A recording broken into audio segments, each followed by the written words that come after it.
Antebellum Women's Rights by Noah Joe, Michael Elder, and Luke Alstead. Women had very limited rights prior to 1800. They were bound to the household, and it was looked down upon if the women were to leave and pursue a different role. The causes of the change were brought with the Second Great Awakening. Women realized they had more potential, so they began to branch out and fight for their rights.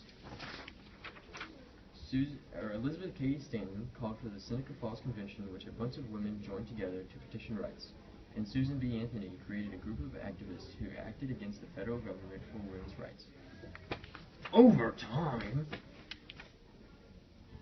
changes that occurred were that women were able to control their own wages, women were able to own property by trade, business, labors, or service, and if they were widowed, they can keep their own child. Because of the changes, women felt a genuine individualism, and it was a positive result because they could now do what they could not do before. Prisons and mental illnesses were something affected during the same time period. Because of these women's rights changes, Dorothea Dix was able to make prisons better.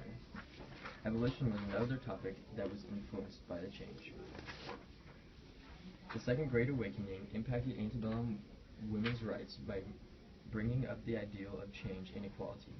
Because of this change, they gained new religious roles. The suffrage movement also impacted women's rights by bringing about change and new voting rights for women.